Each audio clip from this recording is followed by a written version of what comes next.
Okay, so we will start. I think most of the students have joined in. So good morning to everyone. Today we are at the 6th episode of Adhyapanam season 1, and we have with us Mr. Prathamesh More, who is a satellite development engineer at Berlin Space Technologies. He's currently pursuing masters from Technical University of Berlin. He's working in the space engineering segment. When he was in his engineering career, whenever he was a student, he has been a mentor at different labs, including 3D experience labs, and that has helped develop startups and students their own products with respect to 3D design and VR and robotics.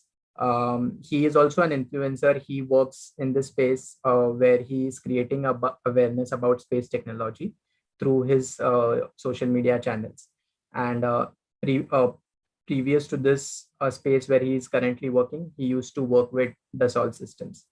So we are very excited and we are glad that Prathamesh, you took out time for all of us and you are here. Prathamesh is joining from Berlin and I think it's 7 o'clock in the morning up there. So without any further delays, I will just play a quick video of what and how his journey was. And then I think after the video, Prathamesh, you can start with the session. Okay. Okay, Chetan. Yeah.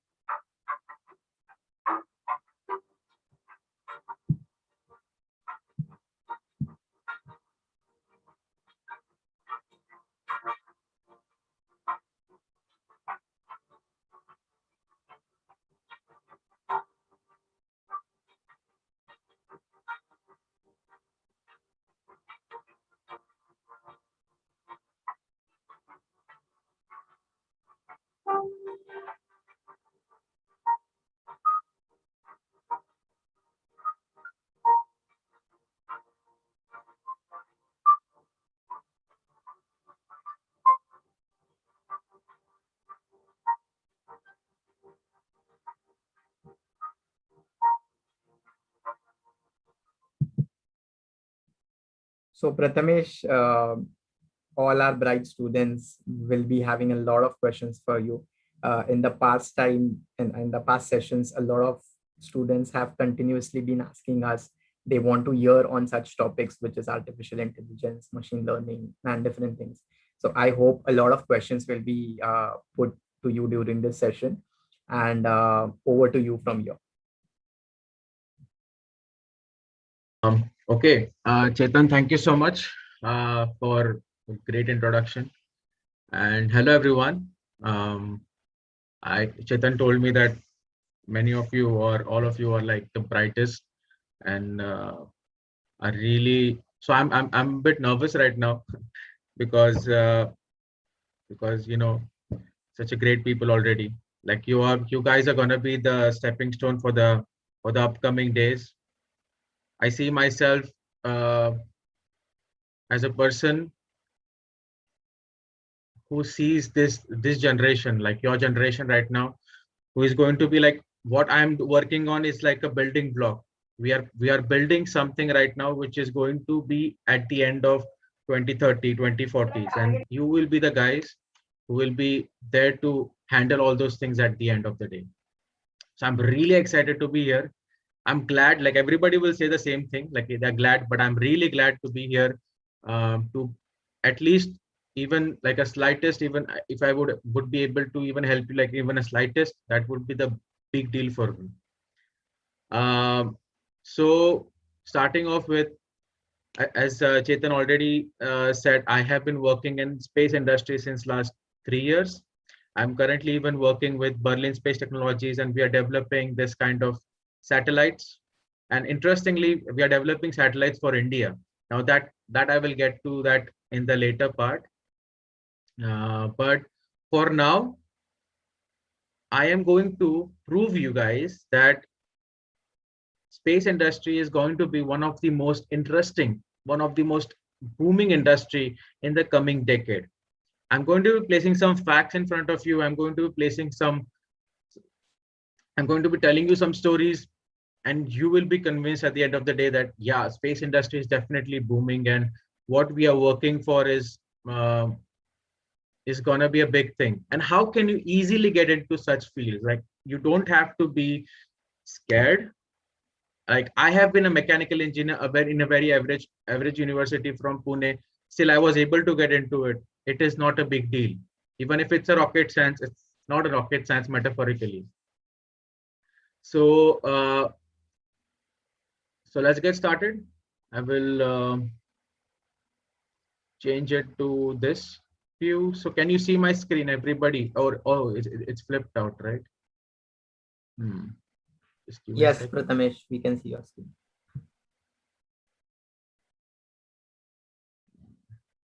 Just give me a second.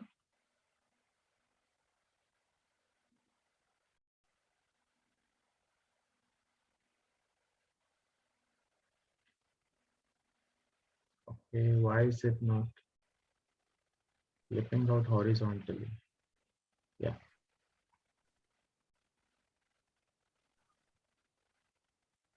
Okay, sorry for that. Um, so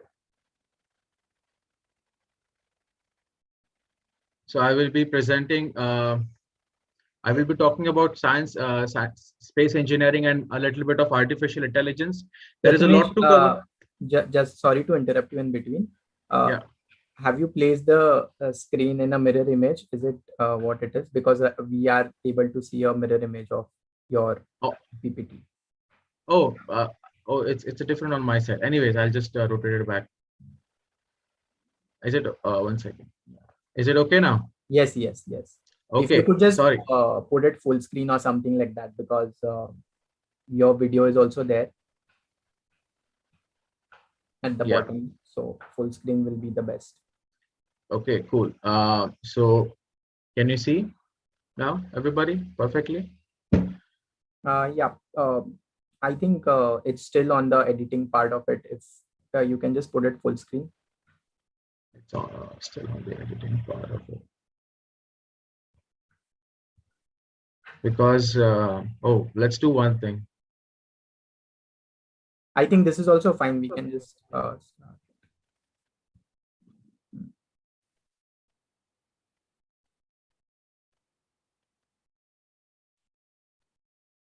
Oh man. Yes, this is better. Anyways, let's get started, I guess. So welcome everybody. I hope my voice is clear and everything. And at some point of time, if you're starting to get bored, just DM me. Not to worry about it. We'll just quickly skip to another topic. But let's get into it as soon as possible. So talking about space is not really that much explored, um, at least in India. We are very much blessed to have ISRO with us. ISRO has been doing great from what budget they have been receiving. It's very less budget they are receiving, uh, but still they have done a really great achievements. But when I talk about space industry in India, it's not booming as it has to be. Like when I reach Berlin and I see startups, pitch ups, ideas, these people are already on moon. They are developing satellites for moon. Like a guy like me, like a bachelor students, they're developing or working on a satellite that is going to enable GPS on a moon. So definitely there is a big gap here, a little bit, I would say. But this gap we have to reduce. And there has been a lot of development in the recent years, even like last year, because of the privatization of the space industry from ISRO, there is a huge chance that it's going to be changing. But before I talk about all this privatization, I talk about this space industry, let's go through how was the origin of space, what influenced the maximum in space industry, and what it finally went into, like how everything is connected and why now is the best time to be in a space industry. So let's start with the first satellite that was launched for even mankind. Like The first satellite that was launched by a mankind, an artificial satellite that was launched, was Sputnik. The Sputnik was launched by Soviet Union, Russians, and the Soviet Union. So it was launched by them. This satellite was launched actually from a ballistic missile. Like, this ballistic missile was designed for wars actually, but this missile was converted into rocket by changing the warhead into a radio transmitter, which is this one. This is a radio transmitter. This was fitted into that. This was fitted into the what do you say in the missile, and then it was launched into space. And now this radio transmitter started to rotate about the Earth. So this was the first demonstration of a satellite. That at that time there was only one satellite in space, and before that there was no artificial satellite in space. Why this is important? Because I'm going to show you some image of later, like what is the current situation, and you will be blown away by amount of satellites that are in space right now. But let's stick to 1957. So in 1957 there was one satellite that was launched by US Soviets. Now, if you remember, during this period there was kind of a civil war between USA and Soviets. So when Soviets said that, okay, we launched this satellite, USA was terrified, seriously terrified. Like, they were like, there's nothing to do, we need to win this space race at any cost, because there was a kind of a civil war and they had to win this. So in 1958 NASA was founded, and just after NASA was founded, in the same year they developed their own satellite as well, an Explorer 1, and they sent it to space. Like, within just 1 year of getting this news from Soviets, they launched their first satellite into space. Again, it was the ballistic missile. They didn't really develop the rocket for this, but within just 1 year. Next was in 1961. That is like 4 years, just 4 years after the first satellite was launched, the first human to go to space was again from Soviet Union. Now USA was more terrified, like, okay, they are winning everything now. The first human to go into space, to orbit the Earth, that was from Soviet. That was Yuri Gagarin. Then again in the same year, after 2 months, USA even launched their first humans into space. But still, Russia was winning. Then Kennedy was the president at that point of time. Kennedy was like, we have to do something about this. We have to win this race. Do whatever it takes. Do whatever like heights we want to capture. Reach there. Whatever funding you want, I'll give it to you. And in 1969, just 8 years after this, we had a first moon landing. And here, where USA won the race. Definitely, everybody was thriving. Everybody was excited. Everybody was inspired by moon landing. They could see that the future of space is exploration. But actually, there was no point of going to space at that point of time with human. It was just to prove a point. Going into space, going into moon was really didn't make a sense, because they didn't do a lot of exploration activities. They didn't really did science. It was just a political agenda to go to space. And in response to that, what did Soviets did? They did nothing. Seriously, nothing. They didn't launch any humans to moon because it didn't really make any sense. Now, because now the space race was already won by USA, the political agenda was finished. The political agenda was finished. Hence, the funding was cut down. They only focused on a low Earth orbit satellites and all, not really to a far-fetched missions. And then everything came to halt. Can you imagine? 1957 was the first satellite, and within next 12 years, they sent humans to moon. Like, even with the current technology, ISRO needs more than 15 to 16 years to reach to that point. I'm not saying ISRO is slowing down, but I'm sure they have been also cut down in terms of funding and everything. Like right now, like 2 years back only, Modi gave the budget that was needed for the human spaceflight mission. But even with the current technology, with the small transistors that we had, with the the mobile phone that you're using right now, it's more powerful than the mobile phone they used for this all missions. Like at that point of time, if they can achieve in 12 years, it was just because of politics. Afterwards, the funding was cut down. Everything was slowed down. You know, in 1980s, in 1980s, NASA was planning to land humans to Mars. 1980s. Can you even imagine? Right now, we are planning for 2030 for humans to land on Mars. But it was planned by NASA, and they were pretty successful. They had a good successful missions. But the funding was cut down. They said that it's not really necessary to go to Mars. Focus on the low Earth orbit, where there are like some satellites that are like communication satellites, that are like broadcast satellites, that are Earth observation satellites. Focus on that, where you are going to get money out of it. Exploration missions, you are not getting money. You're just getting science out of it. But with the low Earth orbit satellites, you are earning money because you are broadcasting, you are giving internet connection, you are doing GPS, and all those things. These are going to give you some money. So then the focus was shifted to that. But still, definitely NASA did their best to stay into exploration. So they sent. So we have a couple of good missions. I would say, like they did a really great job. Like as we already talked about, 1957 first Sputnik, then the first Explorer mission was launched by NASA. Then the first Yuri Gagarin to land to go to space. Then we have first probe that was also put by Soviets in 1966. The probe. Then we have the first human to space. Then the first probe to Venus, that was also by Soviets. And then Voyager 1 and 2. Now this is a great. This was a great achievement by NASA, because Voyager 1 and 2 are the satellites that went into interstellar space. Like interstellar space is beyond Pluto. You know Pluto? Mercury, Venus, Earth, Mars, Jupiter, Saturn, Uranus, Neptune, Pluto.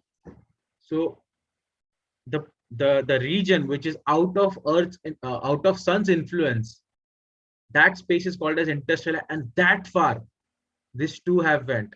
So Voyager is nothing but they just went with a code. There is a kind of code. I don't know if I can show you now, but there is a kind of code. Now this code has a kind of human features into it. So if possible, if any aliens were to find our Voyager satellite, they would exactly know our location, our coordinate into space, and what language, like not language, but what is the physical structure we are having, and the ways to reach us.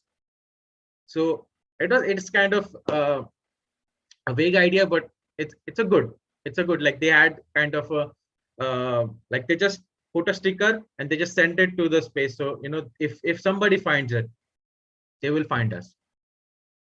It's great. So that was Voyager 1 and 2. Then we have first reusable rockets. Do you know the space shuttle mission?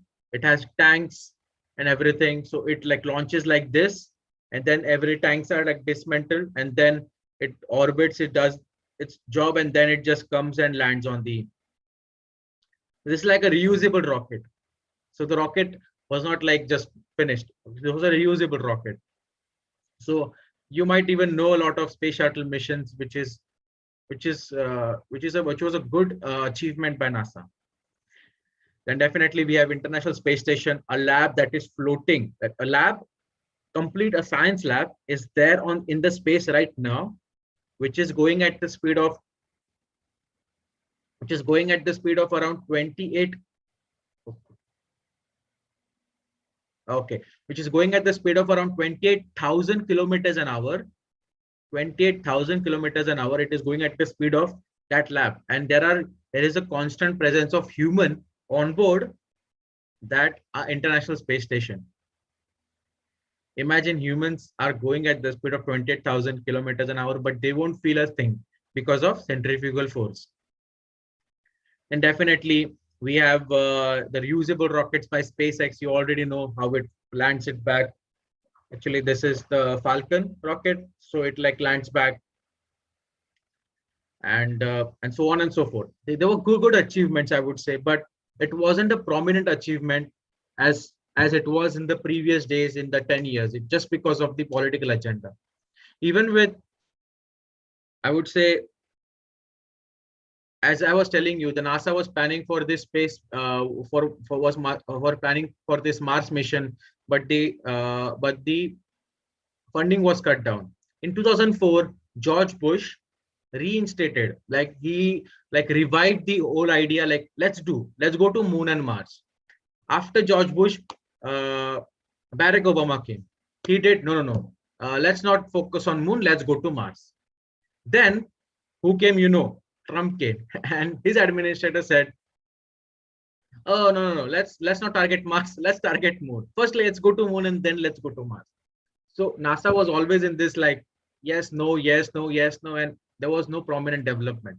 But this thing changes now. Now we are no longer dependent on politics because private sector is emerging. We have SpaceX, we have Origin, we have Orion Group from Airbus.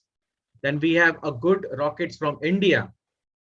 Wait, I will just, I think, let me share my screen. Yeah, about the, if you wanted to know the different satellites that are orbiting the Earth, this is ISS, International Space Station. If you can see, it's about to 25,000 kilometers an hour. It is rotating at that speed. Then we have a geostationary orbit. If you see at the end, then we have different orbits like GPS orbit, the one that gives you GPS. Then a different that is Hubble telescope I was talking about. So there are different orbits, there are different satellites, and orbit like the size, like this radius is dependent on their application, like what is the application, what it wants to cover. Does it want to cover everything, like does it want to cover the whole globe, or does it want to just cover a specific part of it? Based on that, the orbits are decided. So this is just a good animation. What I wanted to show you was another thing.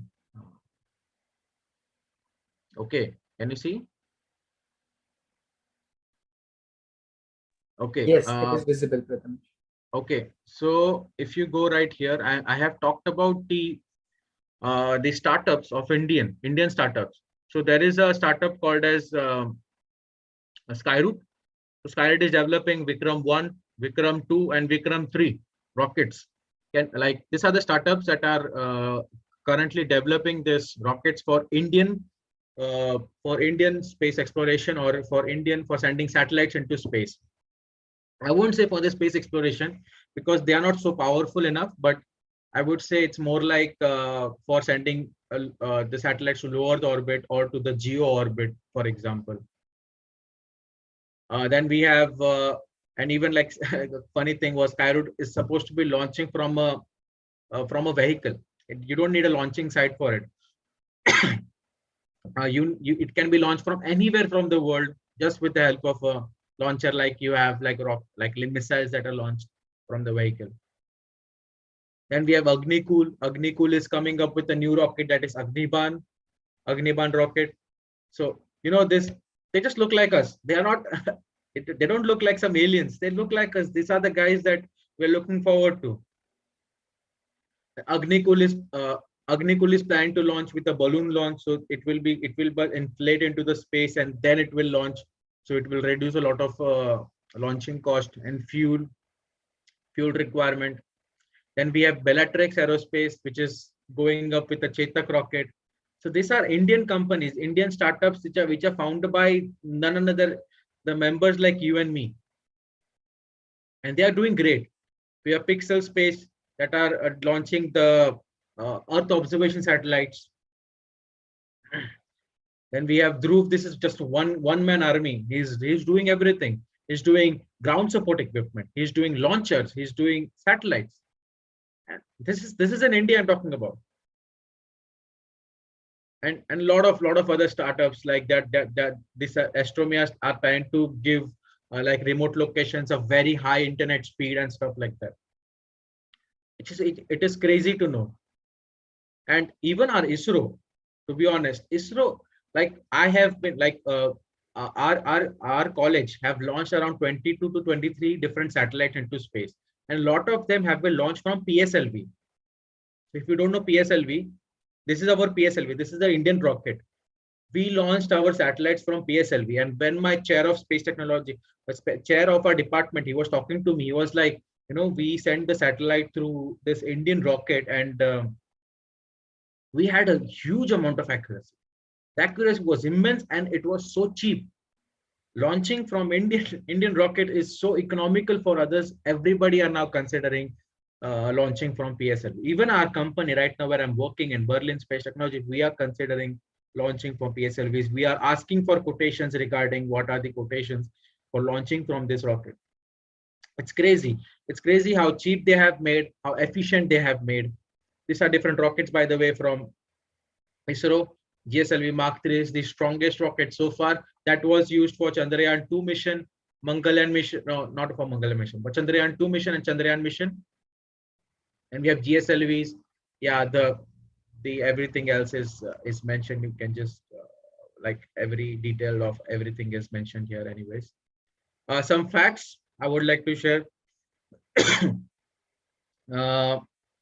So total expenditure of ISRO since last 40 years is equal to NASA's half yearly budget. Like whatever NASA gets for just half a year, we use that budget for over 40 years, and we still developed quite a considerable amount of technology. Then we launched a Mars mission, which was just like 450 crores, this is wrong. It's like 12 rupees per kilometer. This is the rickshaw price. This is literally a rickshaw price. We send something to Mars. ISRO launched at once. They launched like around 104 satellites into space. Like in just one payload head, they had 104 different satellites that they launched. It was like a small CubeSats actually they had. Something like India is the 4th country to in the world to reach lunar surface. India is the first country to reach Mars in the first attempt. Like the probe that was sent, we were the first to reach there within their first attempt itself. India is the first country to find water on Mars. Great. Now, last point is very important. After launching Gaganyaan mission is our human space flight. We are sending astronauts to space, and these astronauts are not gonna call astronauts, but they are gonna called as Vyomnauts. Just a fact. So they are going to be, like if India succeeds. Actually, there was a plan to do this mission last year, but because of COVID, everything was postponed. But interesting fact. So the first human was launched by USA in 1961, right? So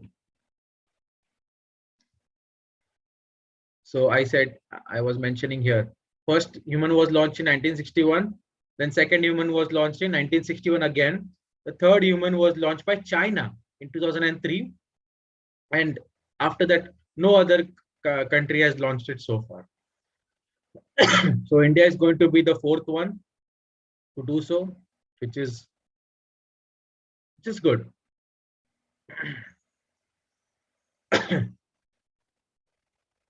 Okay. So that was like everything. Now India is also planning for a privatization of space industry. So basically, like all of this government organization, NASA, ISRO, ESA, they are outsourcing everything.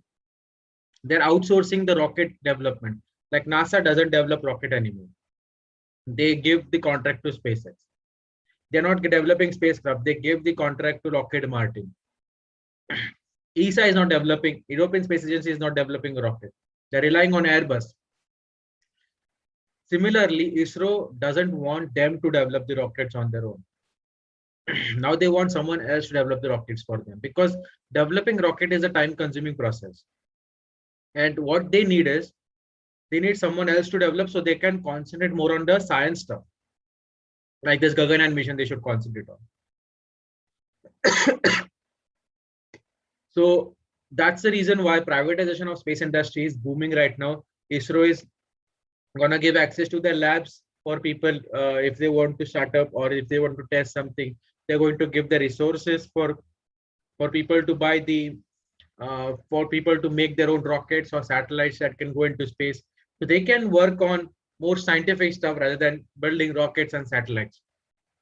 And that's why in coming years, as you can see, SpaceX is developing uh, Starlink satellite for Starlink for sorry, it's developing Starship for sending humans to Mars. In 2024, we are sending humans to Moon for rehabilitation, not just landing and coming back, but we are going to stay there on Moon in 2024. So it's a lot of things are going on right now in space. Right now, 2 years back, I went to Tech Expo. I was completely shocked by how much companies are there right now, just in Germany.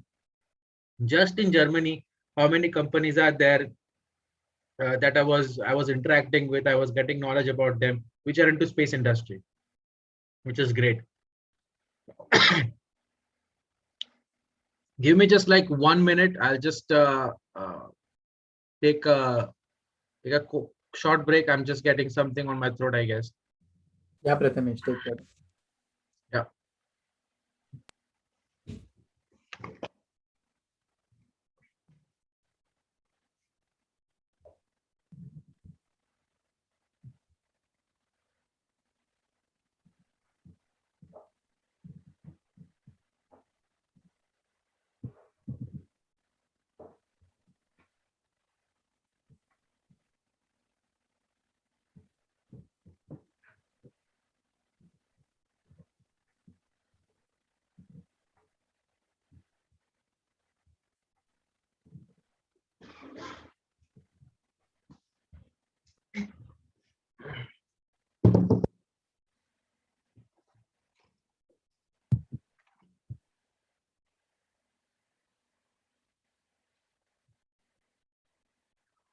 Okay. Okay. So can you see me? Can you hear me? Yes, Prathamesh, there's a presentation icon right at the bottom corner, presentation mode, near the zoom in, zoom out feature for the PPT. Yeah. So now the thing is, I am having two screens, right? So it won't really. So it is bifurcating. Okay, not a problem. For example, now you can just see the two things, but on my other screen, it's showing me the full screen, which I don't like. I wanted the other way around, but I don't know what is happening. No problem. We can continue with this. Hmm. Then we talked about this. Yeah. Now this was about space, and space is definitely going to be one of the good fields to work with in the future. And to be honest, as I told you, there is nothing really dangerous you have to do to come into the space industry. It is the same thing: PCB design, Arduino programming, like not Arduino programming actually, but microcontroller programming, structural design, fluid mechanics, whatever that you have done so far, like whatever you will be doing in the near future, that is the same thing that they have to implement. Space is just that the requirement changes a little bit, like because it is going to space, you cannot repair it. It has to go through some very much critical temperature changes, all these things you might have to consider, but it's not really as hard as it seems for many of the guys. Like space, oh, for that is too much, I'm not going to go into space. No, that's not the case. It's booming now, and you can definitely come to space. Two ways to coming to space can be anything. It can be structures, it can be propulsion, it can be systems engineering, mechatronics, robotics, or it can be artificial intelligence, where we are going to go next.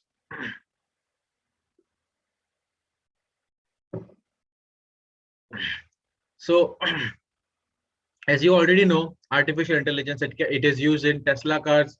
It is used in Google. Actually, when you're searching, it is predicting what you want to search for based on your previous searches. You have Alexa, you can just say anything and it will detect what you wanted to say. Crazy. Then we have robots, definitely going into the way in which the how AI machine learning is going through. Now I want to discuss something about artificial intelligence. I hope I'm not boring you guys. Okay. Uh, so this is important. This is very important because this is now I'm going to start with artificial intelligence, and then I will say what we have done so far in artificial intelligence in space, and then I'll just show you my work into robotics and artificial intelligence, and then we will close the session.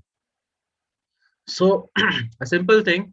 Uh, so people say all over the place, we have implemented artificial intelligence, we have implemented machine learning, we have implemented deep learning. This is deep, like neural networks.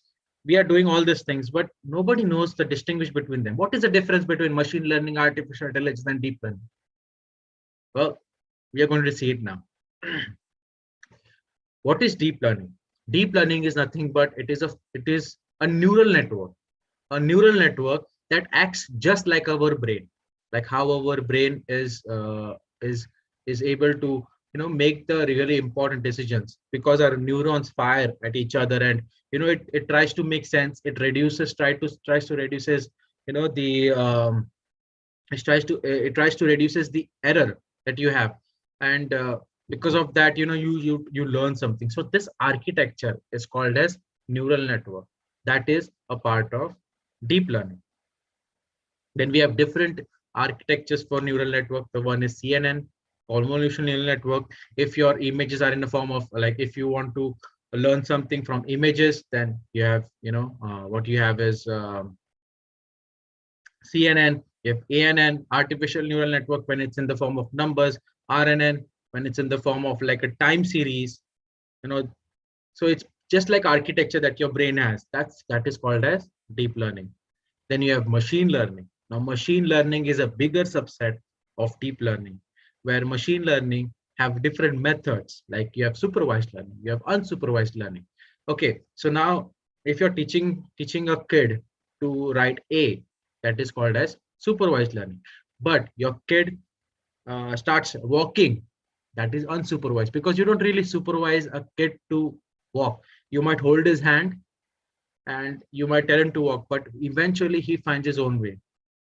That is like an unsupervised. So there are different types of learnings that you have to do. There are different maths involved, different methods involved, linear regression, linear gradient method, different methods to minimize the error, and everything comes into machine learning.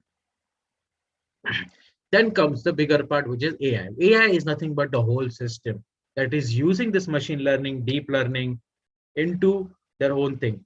And AI includes like robot model, robot sensor model, actuators, everything that is taking help of machine learning and deep learning, and then output is a robot.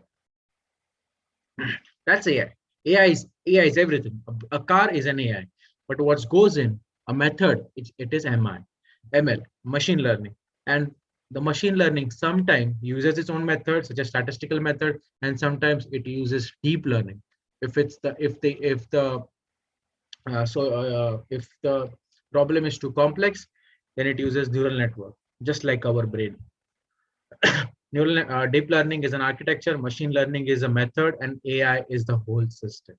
That's the difference. So if anybody says we have used AI and machine learning, that's, you can just now say, really, what really is machine learning? Like, what exactly, which method you use in machine learning? Did you use deep learning or not? You can do it. And that is pretty much what, so this, now about artificial intelligence, as I mentioned in the brief before, it's used everywhere. It's used in computer science, it is used in mechanical engineering, it is used in space, it is used in different backgrounds. So you can't be an engineer of, you can't be like, okay, I am a AI engineer. No, if you want to go into AI, you have to pick a field and then you optimize the field by using AI. Definitely somewhere to go. So don't worry, That was about AI. Now let's talk about how artificial intelligence have helped space industry. I'm going to give you very few examples. We don't have a lot of time here. So, so what happens is this: we have theoretical physicists. We have theoretical physicists who who gathers a lot of stars data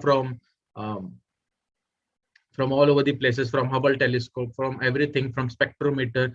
They have a huge amount of data, and they have to go through each data to see, if there is a planet, if there is some other anomaly, if there is some existence of some other maybe black hole.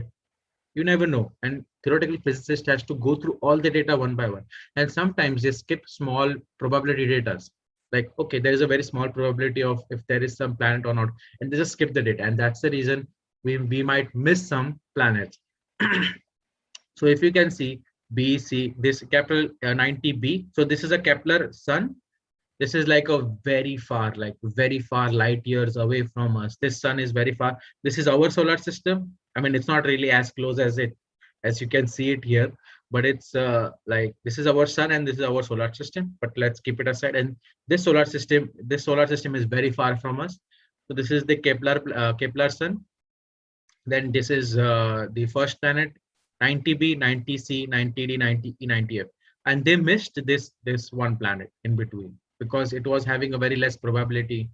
But because of artificial intelligence, it actually detected that, like, if you see the data that was going through, it detected that there might be a possibility, like 96% there might be a possibility, like this many training data sets it went through, and then it found that, okay, this part is like maybe there is a probability of uh, of a planet, and that's why they checked and they found this planet called as Kepler 90I.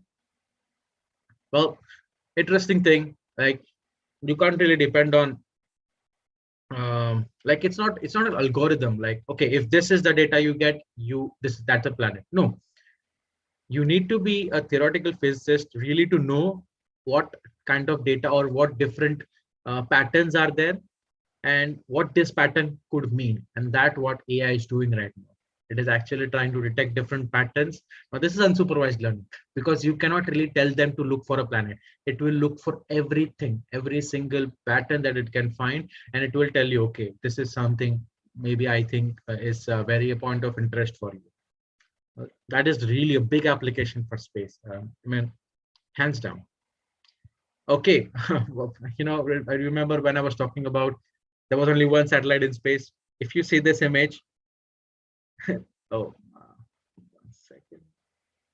So these are the amount of satellites that are right now in space. These are nothing but these are space debris. These are space debris. Like some satellites doesn't come back. Like how does a satellite work? Satellite is launched into space. It rotates about the Earth. It revolves about the Earth, and then when the lifespan is over, it has to ideally enter the Earth's atmosphere. So as it is entering Earth's atmosphere, it burns. It completely burns, and that's the most ideal way of dissolving a satellite. Or else you have to go to the outer orbit, a park orbit or garbage orbit, at least somewhere out of the Earth's influence where it won't affect other satellites. But if the satellite just remains there and it doesn't disintegrate itself, then it is a threat to other satellites which are gonna go. They might crash. Like as you can see here that there is a crash, and this crash we're talking about like 28,000 kilometers an hour crash. So even if like there is like a small minute particle, like even this, which we can't even see, if this particle hits the satellite with 28,000 kilometers an hour, it will break the satellite. It will create a big hole into satellite, and it is not advisable. And that's why detecting this debris based on when was a certain satellite was launched, what could have been the disaster, what could have been the impact, where could have been the debris. I mean, it's difficult task for humans to do it all alone. That's why AI plays a very important role in detecting where debris can be, which could be the perfect orbit to launch so your satellite is not affected by this debris, for example. Then we have an intelligent satellite control, like these are going to help your satellite detect some, for example, when a satellite is going through Earth, it is constantly taking picture of Earth, but 99.99% of the time, there is no point of interest. Like there are always clouds, there are always sea, or there is always some unwanted data that we want. But because of AI, you could enable a situation in which it could detect maybe fire hazards. It could just remove whatever the data is, like there is a cloud, remove that data, clear my memory. Don't show me those data. Show me only important data. And that what AI does. AI will detect exactly which is the most point of interest, which is the most exciting data that my scientist or my fellow researchers wants to know. And based on that, it will detect different targets. It will give you the values. So even in Earth observation, even in constellation, artificial intelligence plays a very important role. Now, I agree that artificial intelligence is not thoroughly implemented throughout the space for now, but it is going to be implemented very thoroughly in satellites nowadays. Um, the reason is because the satellites nowadays are like this small, like just very small, like this CubeSats. We're developing, like in our company, we're developing satellite which is like this big. That's it. So it's very much hard to integrate a big processing power into that, because AI needs a big processing power, right? So we are limited by the space to send, and so that's the reason why we don't like thoroughly have implemented AI into the satellite. What satellite can do, it can send the data to ground station, and on ground station there can be computers where you can do all the AI things. So even that is possible. Saying that, now we talked about the application of AI in space. Let me show you.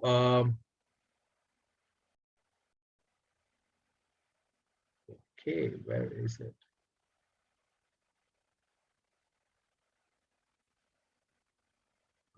Yeah. So one second. Let's zoom. So for now,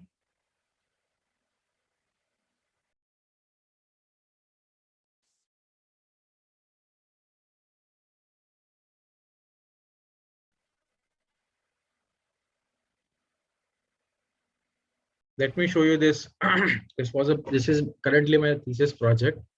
So I'm developing a robotic arm for a space exploration mission, a way in which urban planning, like if we are planning to go on Mars or on Moon, that time robots will be very much crucial to go and do some tasks, like some maintenance tasks, servicing tasks, some urban planning tasks, because it's hazardous for sometimes for humans to go out and work. So that time robots will play a very important role. So this is the same application. I am trying to open one of the dustbins, like an urban servicing.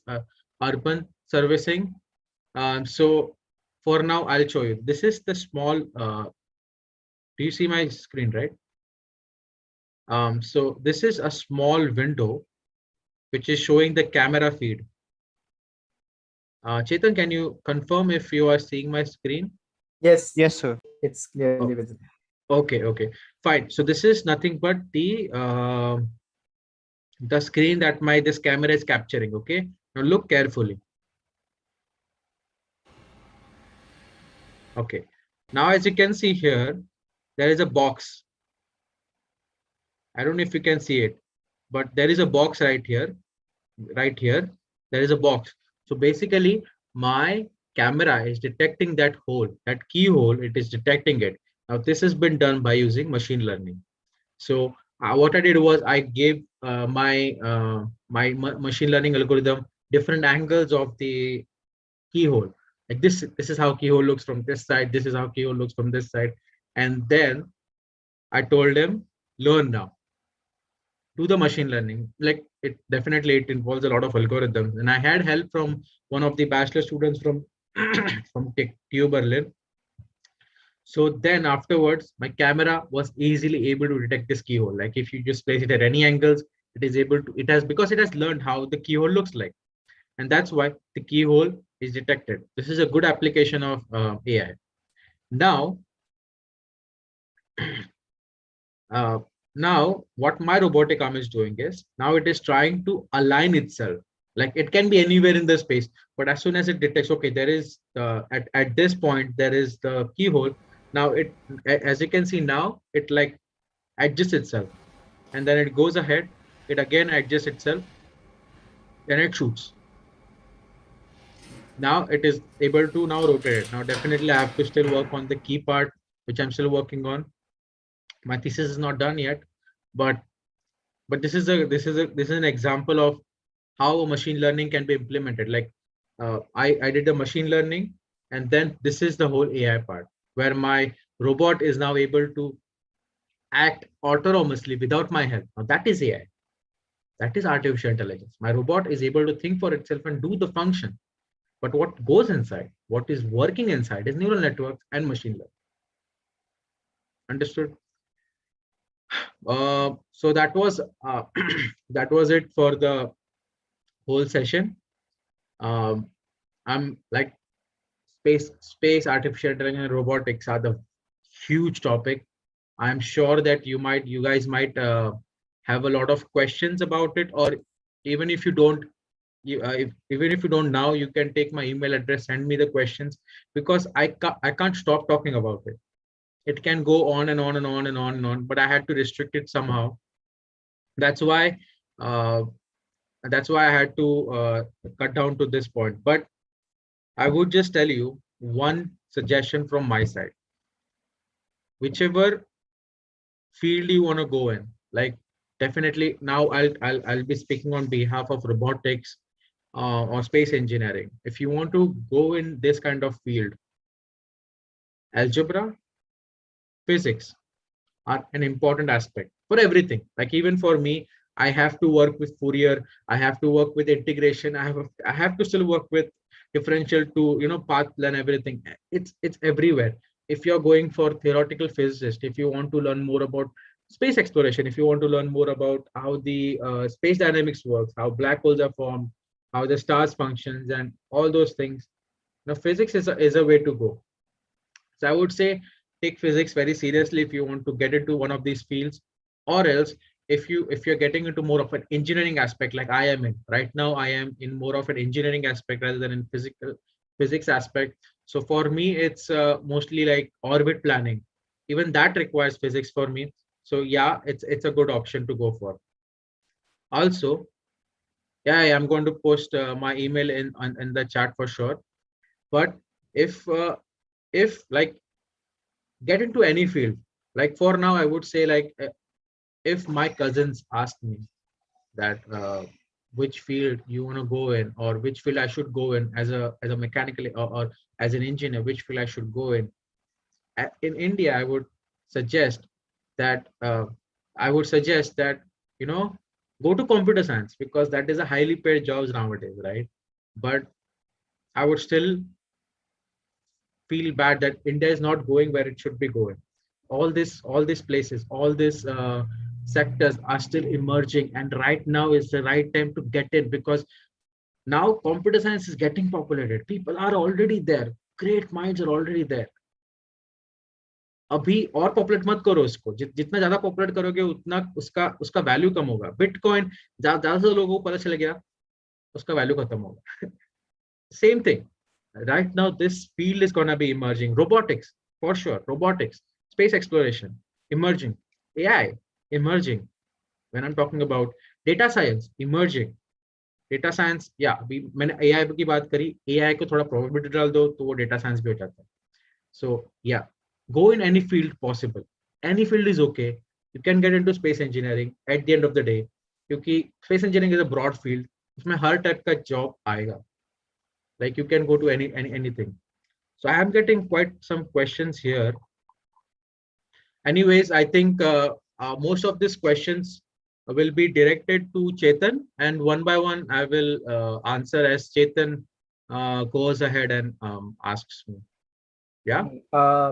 Students, I would request everyone to put the question in the chat box to everyone, so that remaining students will also be able to understand what the question and what the answer is.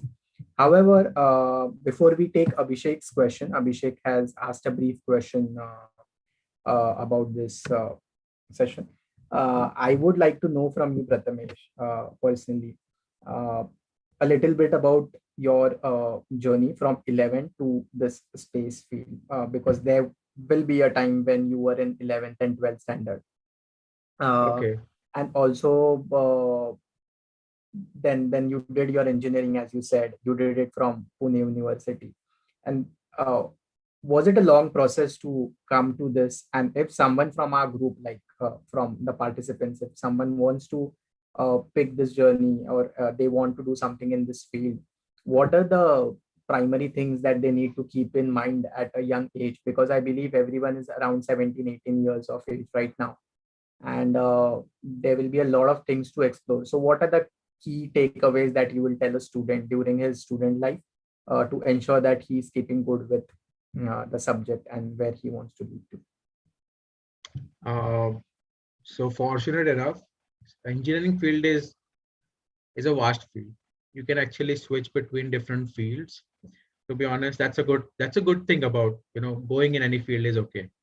As even I saw some of the questions like, is it okay to go for Mech or CS? It doesn't matter. For me, I was a mechanical engineer. So okay, let me start with how I started. So I did my 11th, 12th with science without except biology. That wasn't my thing. So I skipped biology and I had physics, chemistry, maths. Yeah, and some vocational subjects. So after that, I came to Pune for my bachelor's in mechanical engineering. I did my bachelor's in mechanical engineering. While I was doing my bachelor's in mechanical engineering, I we even founded a company. So we were training students. Actually, we learned Arduino programming. If you know Arduino, um, it's a it's like a microcontroller. You all might know about it. So it's like a microcontroller, which is like a very good, I would say, very good starting point for everybody. Go with Arduino programming. You will exactly know how the system will work, how you give input, how the input output works, for example, and how do you control a system, how do you create a robot out of it. Arduino programming must do. That's what I did in the first year. That helped me a lot. It helped me a lot. Like in the second day, we started a company that we were teaching others about this Arduino programming, and many of them wanted to learn. Like you can use a phone and you can control your robot with the use of phone. It's that easy. You can just use it if you're at the start of engineering, and if you want to go in more technical mechatronics, robotics fields, or like a system or satellite development fields, Arduino programming, go for it. That's what I did in the starting. Second, third year again company. Then on third year I started. So this company, Dassault Systems, they came to our university and they wanted to set up a product innovation lab. And as we already were teaching students, they gave the lab to us. So I was the in charge of the lab, and then we had different projects, systems engineering projects in collaboration with the company and the college. And after that, Dassault Systems consume me directly. Now, what they want me to do is, okay, I had them set up the lab in Pune in my college. Now they wanted me to set up the similar labs in other colleges. So I was very much fortunate enough to get this kind of position because now I could work with students to develop their projects, robotics, mechatronics projects, and to develop the um, uh, product innovation lab in their university. I have to go to the university. I have to see, different things like, who is going to support and train them. Train them with some knowledge that they wanted to know about from the Dassault System software. Like you have CATIA, you have SolidWorks. Teach them the softwares, how the different mechatronic systems engineering works. It was quite fun. Then I was also like, after that, I was also transferred as a mentor at 3D Experience Lab, where we used to support some startups for VR, for robotics, for designing, like 3D scanning, 3D printing, all those things was supported from by me. So that was like a very good, I would say, upbringing point for me to get into mechatronics and systems engineering. What is systems engineering? Robotics. So what is like, there's like electronics, you have like microcontroller programming, everything, and you have motors and everything. When you add all those things up, when you add mechanical and you have electronics, that's mechatronics, obviously. But That's when I got very much into mechatronics and robotics during that period of time, during my during my final years in university and during my work in Dassault Systems.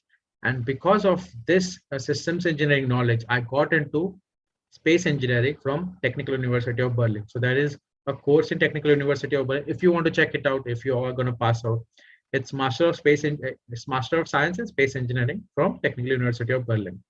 So this course was mainly into space robotics, space satellites, satellite development, space exploration missions, space mission design planning, space mission planning operations like planning an operation, developing a system design, space flight mechanics, like a whole physics part of it, like how the space flight mechanics will work, all those things, space exploration, robotics 1, 2, like how robots will be working in that space. All these were the subjects that I was into, which was very much intriguing because it was too much relevant to what I did. Okay. And afterwards, then I got into Berlin Space Technologies. And now, interesting enough, I'm going to tell you this. I'm going to take maybe a minute, but we are helping an Indian. So there is a company in Hyderabad that is called as Azista. They develop optics now, and there is a company, our company in Berlin, which is Berlin Space Technologies. Now they both have a joint venture. They both got together and they opened a joint venture in Ahmedabad. Now in Ahmedabad, they are so so this joint venture is called as ABA, like it's called as ABA. ABA is Azista, BST Aerospace. BST is Berlin Space Technology. So ABA is like Azista, BST Aerospace. This is joint venture. It is funded for around $45 million. $45 million. It is funded, and this is going to be the place where the mass manufacturing of satellites are going to take place. I'm not even kidding. This is just a beginner's part.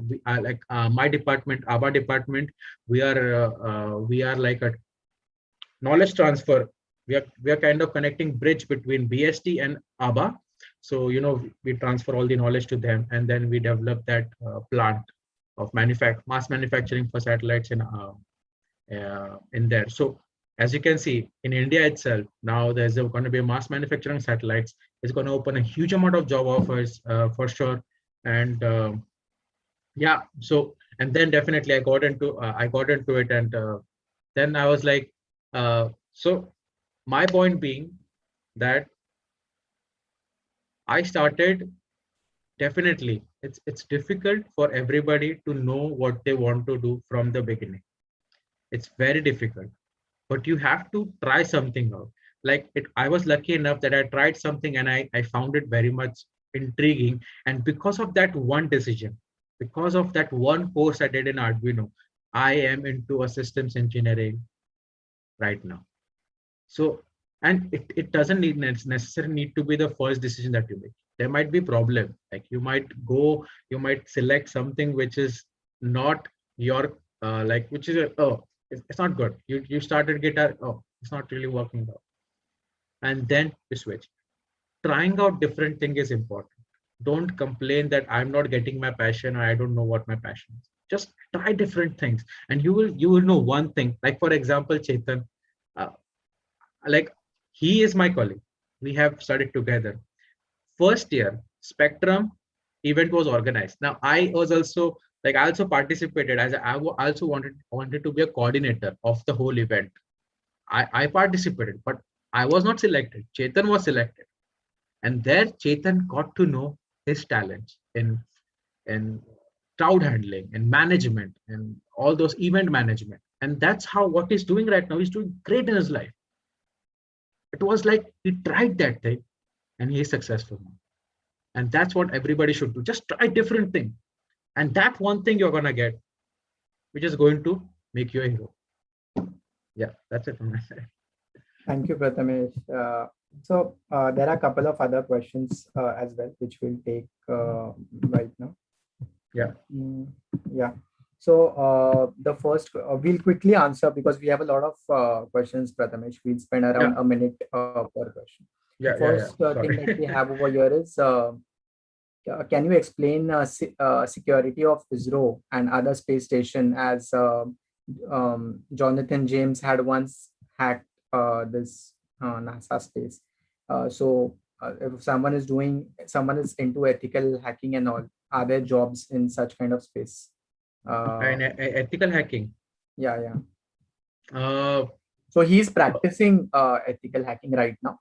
He wants to mhm. know in future, will be there, is there a space for security kind of a jobs at space centers? Yes, yes, yes. Obviously, there are security jobs because for now, what we are like, even like a small export we want to do, we have to get it like, even if you want to send one document to ABA, because now we are sharing between PST and ABA, we have to go through, we have to let it go through a lot of different scenarios. Like lot of things we have to take care of, and here, well, the security or uh, cyber security plays a very important role. We need to make sure that our data is not going out. Nobody is able to access our data. Even right now, we are not allowed to use wireless keyboard because anybody can hack into it and take our key passes. So in office, we are not allowed to use wireless keyboards. And I would say definitely there is a huge scope for it, for cyber security, because more and more data are getting online. More and more people are gonna get online. These meetings are gonna go online. Cyber security is going to be one of the greatest, I would say, one of the greatest things to do for. So go ahead. Moving ahead, we have a question which says that many conspiracy theories came out that moon landing was fake. So, what is your conclusion over it? Please, please, moon landing was real. It was 100%. We have checked. Like there have been a lot of conspiracy theories. I agree, and it's pretty much believable. But don't believe that. It's 100% true. We have landed on moon. Like I have been in this industry, and it wouldn't have been possible if that epic thing would have happened. They Okay, have tested this thing. It's there. okay. It's there. So, would you recommend doing bachelor's from Germany? And how was your entire experience of studying masters at Germany? And So you mean bachelor's or masters? will you recommend for bachelor's? Will you recommend Oh, Germany for well, doing a bachelorate degree? That is A. B part of the question is how was studying in Germany like an overall experience over there? well, like about bachelor's, I would say definitely you can come here. Like it's always good to study as soon as possible in Germany. Always better, because here you can do internships parallel to your college. You are not entitled to just do your studies. You can skip some subjects. You can parallelly work somewhere. Like I have seen some guys who have completed 4 years of engineering in 8 years. Like they were just taking half of the subjects, but 8 years they have no experience in working in some company like Siemens, for example. So and for example now, the guy was working with his bachelor's project was AI, and working with him was like a charm for me. Like he knew a lot of things already. So definitely there is a huge amount of how like there's a freedom for a students to select their own subjects. There's a freedom for students to pursue what they want to do. uh, well, in India it's like now it's changing because of things are going to get more autonomous, but it's more like this other set of subjects you have to do.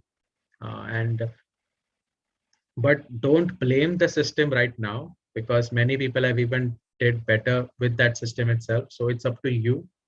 But I would say about masters, I would say I didn't wrote any paper. Like you have to, we have 2 hours paper in bachelor's. No 2 hours paper.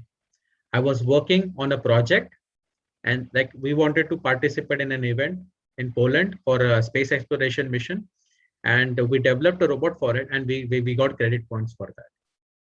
So, and all most of the credit points were just like project work. You do some work into it, and then you just present what you did, and you get the marks.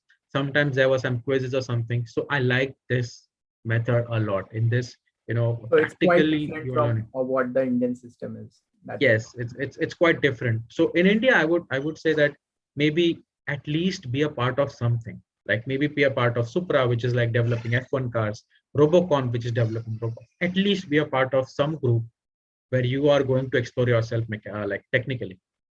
So Aniket, I think that answers the third part of the question as well, for extracurriculars.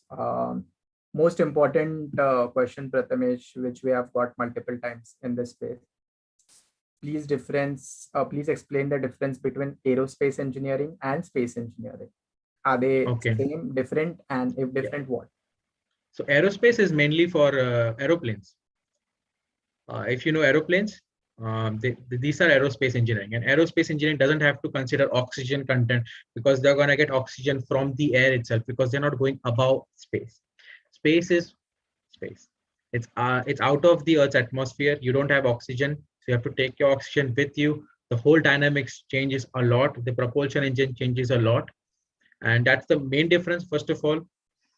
And as well as if you say about space engineering, it also involves satellite development, which is not exactly in aerospace. Aerospace is mainly concentrated on the aeroplanes or air jets that are made for commercial or for military purposes.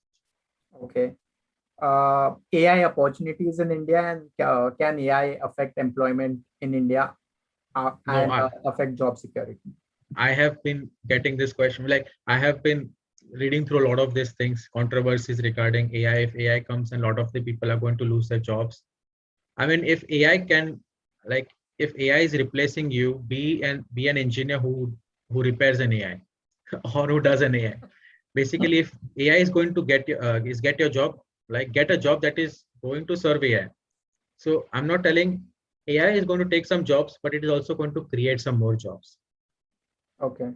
Because developing an AI is also going to be a big thing. Now, definitely there are some people who are working as a worker based, who are having a constant jobs. Maybe their lives might be affected, but we have to progress at some point of time. And yes, it is going to affect the employability, but at the end, it's going to be for the best. A difference between aerospace and aeronautics. Well, I have been in space engineering for 3 years. Even I don't know the difference. uh, yeah. So it highly comes down to aeronautical is mainly physics that is related to it, and aerospace is mainly about engineering. If I'm not wrong, or if I did it like inverse way. Well, I'll find it out and I'll let you know. But it's some or the other ways. But I'll let you know. What is your opinion about data bias in AI and ML or ML? Data bias. Yes. So, like, what do I mean by that? I don't understand the full question. Okay. Anushka, if you could just, I think it's 13, Anushka. If you could rewrite your question, I'll take it again. By that time, sir, I have a lot of interest in learning interstellar space mysteries, and I would like to study about it. So for that kind of education, what do I need to do now? Like from now, what are the steps that he can take if he wants to look at the space? I would say if you want to go into space, then I would say theoretical physics is a way to go. Um, like theoretical physics is mainly everything that concerns about the motion of the celestial bodies around the sun, the science of stars, how the formation and everything works. So all those things are related. So I would say if you want to go for that, go for theoretical physics, but it's not going to be a simple job for sure. Engineering is a complete different aspect, what I'm doing right now, and theoretical physics is a complete different. That's study of interstellar space, that is exploring about space engineering. Yeah, something different. Yeah, So so Prathamesh, if there are any, we can take around two more questions from your personal DM, and yeah, then we can. yeah. So let's see. So Mac and CS, we already sorted that out. Sorry to interrupt, but I'm because conspiracy theories is done. I have heard that many. Okay.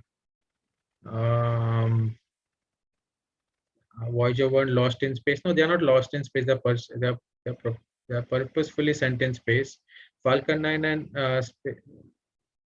Falcon 9 or Falcon Heavy of SpaceX has reusable. Both of them have a reusable rockets.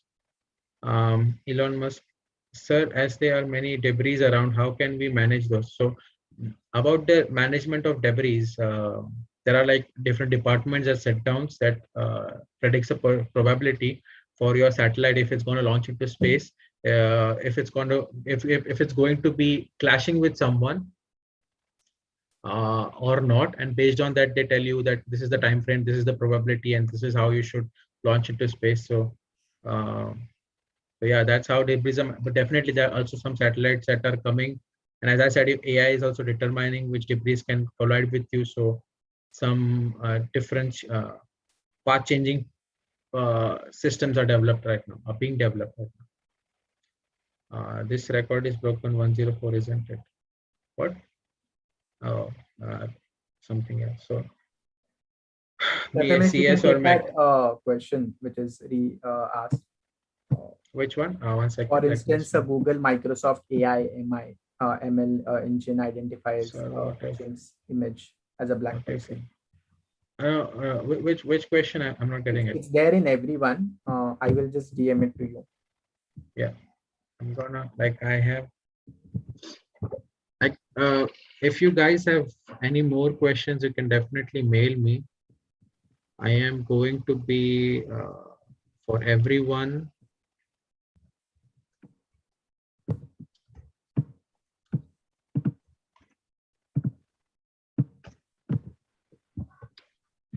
Sure.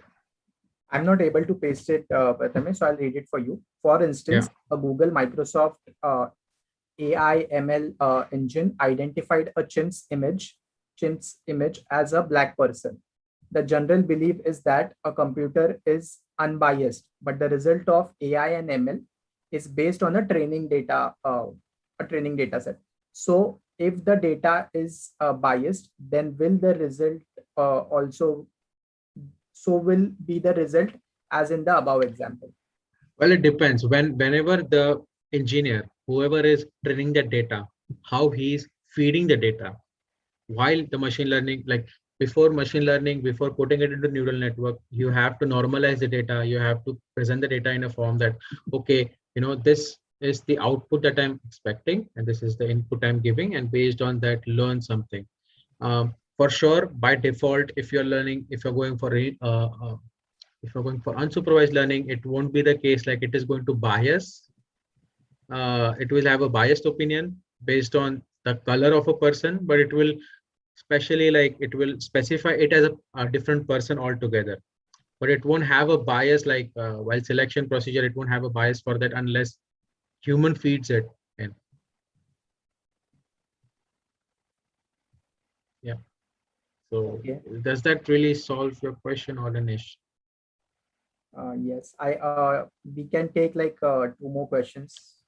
There are a lot of questions. I am losing So questions over there. why do many Uh, scientists and why?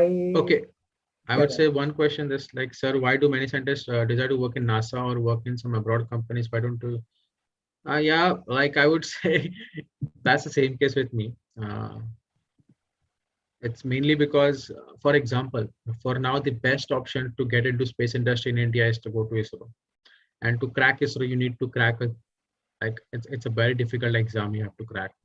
And so what it does is it basically it stops many people right there because it's an exam, or it doesn't they don't really, they're not there to check what you have done in your past life, but it's a kind of an exam that you have to give, which kind of demotivates a lot of them. And also I would like the thing is, because ISRO is a more like a scientific organization, okay, not many things are like right now they have built the rockets on their own, so they won't have a requirement for that anymore, so they are going to outsource all these things. So right now, I would say the companies that are emerging in India that I just showed you in the Instagram feed, uh, maybe start applying there, for example. But your general question is maybe that's why people go out and they study space engineering, because in India it's still in the development phase. Yeah. So,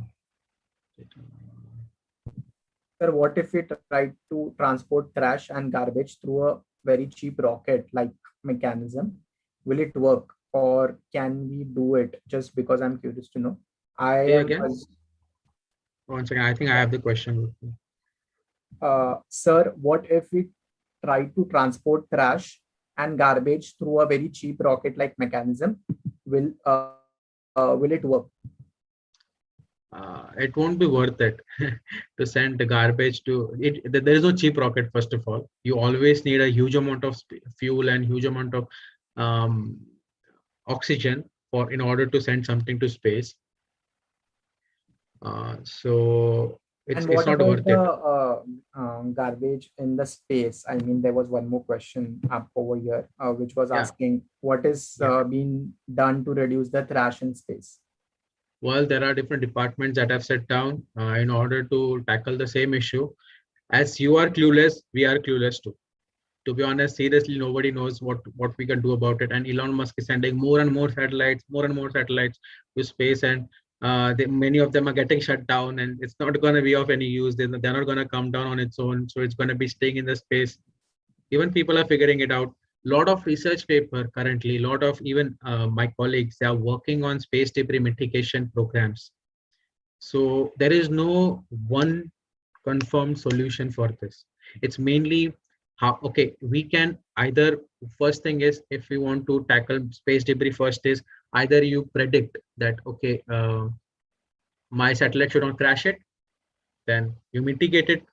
Other is you you decompose your own satellite. If it's going in space, you make sure that it destroys itself at the end of the day. Either it takes it out of the whole Earth's magnetic field, or else Earth's gravitational field, or else at least it enters the Earth's atmosphere and burns itself.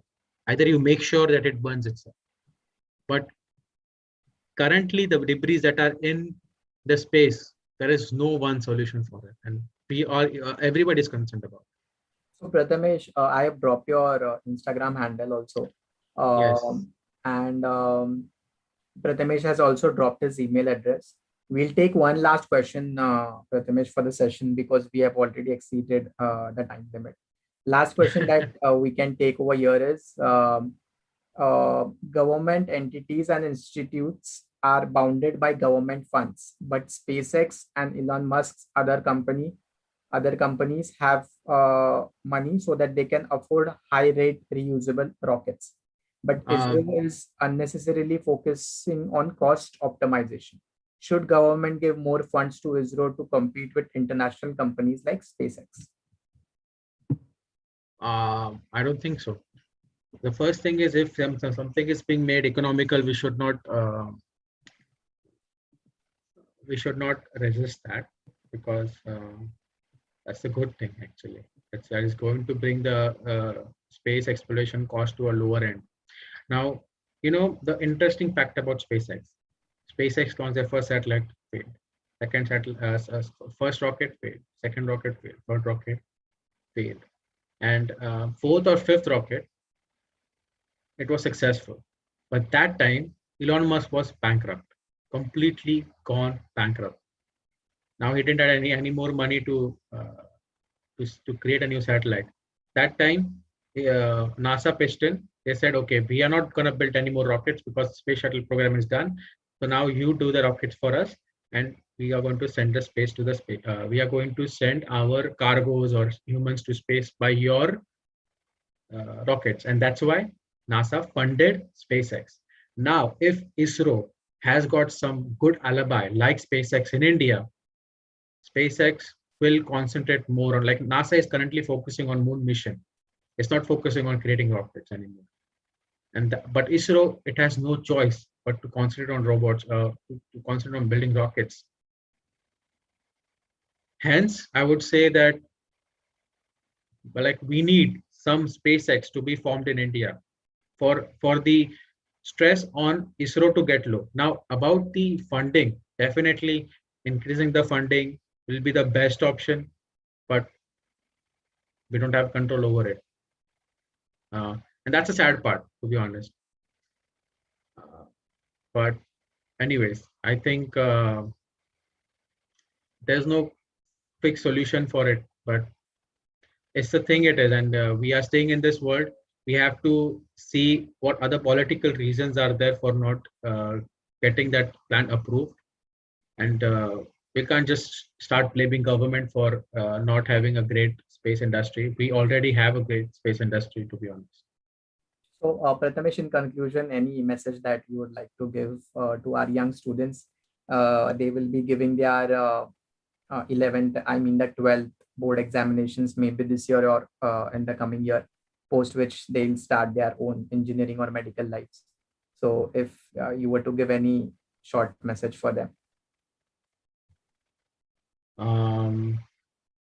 Well, you guys are great already, because uh, the question that I got, even I was confused a little bit.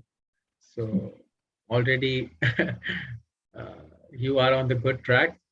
You coming to this session, or at least giving yourself a chance to listen to someone, something different, is itself is a great thing you're doing right now. Try to explore more and more outside your comfort zone. Don't do what your friends are doing, but do something different. Whatever, like every day, try something different, and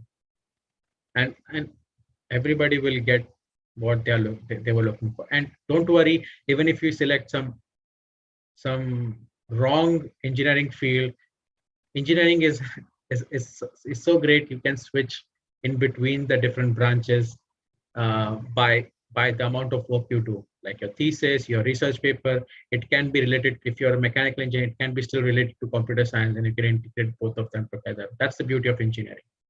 So don't worry if you select the wrong field. It's okay. You can still make it. Concentrate more on research papers. They are really at matters. Even it will bring more discipline to the work that you do. Go for it and start initially. I would say start in the beginning. That will give you a good upper hand in your life career. Thank you so much, Prathamesh. I think it was 7 o'clock in the morning when you started the session.